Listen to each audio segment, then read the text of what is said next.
একবার একটি দুষ্টু বানর গোয়ালে থাকা একটা গরুকে সারাক্ষণ বিরক্ত করত। ওদিকে যেতে আসতে সে গরুটার গায়ে লেজ দিয়ে ঝাপটা মারতো, কখনো তার জলের জায়গা উল্টে দিত, আবার কখনো তার লেজ ধরে টান মেরে পালিয়ে যেত। গরুটা ছিল শান্ত স্বভাবের। সে বৃহত্তর স্বার্থে এবং কোনো রকম ঝুট ঝামেলার ভয়ে চুপচাপ সহ্যই করত। বানরটা এটাকে গরুর দুর্বলতা মনে করলো এবং কন্টিনিউয়াসলি এই জিনিসটাকে করে যেতে থাকলো। দিন দিন বানরটা গরুকে বিরক্ত করতে করতে মজা পেতে শুরু করলো। এটা তার অভ্যেসে পরিণত হলো। একদিন বানরটা গরুর সদ্যজাত বাচ্চার দিকে একটা বড় পাথর ছুঁড়ে আঘাত করতে চাইলো। সেই সময় গরুটা আর চুপ থাকতে পারলো না। সে তার সমস্ত শক্তি নিয়ে চিৎকার করলো এবং বানরটাকে এক ঝাপটায় ধাক্কা মেরে ফেলে দিল। আর বানরটা সেটারই সুযোগ নিল। সেই অবস্থায় সে তখন কাঁদতে কাঁদতে গিয়ে অভিনয় করে অন্য প্রাণীদের সামনে গিয়ে বলতে লাগলো, গরুটা বড্ড মেজাজি, ও ভীষণভাবে অন্য প্রাণীদের আঘাত করে এবং আমি যেহেতু ওর থেকে ছোট প্রাণী, সেই জন্য সব সময় আমাকে এইভাবেই আঘাত করতে থাকে।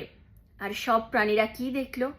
তারা দেখলো বানরের করুণ পরিস্থিতি, কিন্তু তার পেছনের গল্পটা, দীর্ঘদিন গরুকে বিরক্ত করা, সেই সব কিন্তু কারোর চোখে পড়ল না।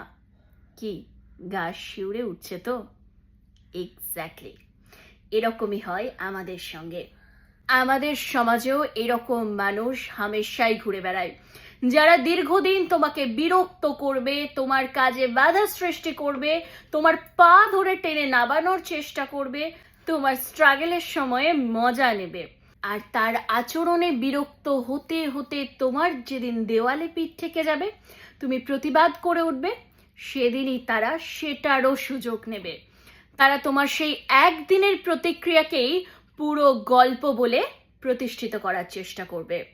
হ্যাঁ, আমরাও রোজ চলতে ফিরতে এই ধরনের মানুষ প্রতিনিয়ত ফেস করি, যারা তোমার কাজে, তোমার স্বাভাবিক জীবনযাত্রায় এবং তোমার কর্ম উন্নতিতে প্রতিনিয়ত তোমার যাত্রাপথে বাধার সৃষ্টি করবে, তোমাকে বিরক্ত করবে।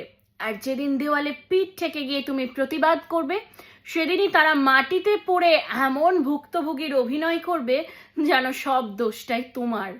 তোমার সেই একদিনের প্রতিবাদকেই তোমার স্বভাব বলে প্রতিষ্ঠিত করার চেষ্টা করবে। আর এই ধরনের মানুষের সঙ্গে কি করা উচিত জানো? একমাত্র ডিস্টেন্স মেনটেন করা। হ্যাঁ, তুমি তোমার খারাপ সময়ে, তোমার স্ট্রাগল পিরিয়ডে সেই সমস্ত মানুষকে খুব ভালো করে চিনে নাও আর তাদের থেকে নিরাপদ দূরত্ব বজায় থাকো। দেখো, ভালো থাকবে। Think about it. বাই।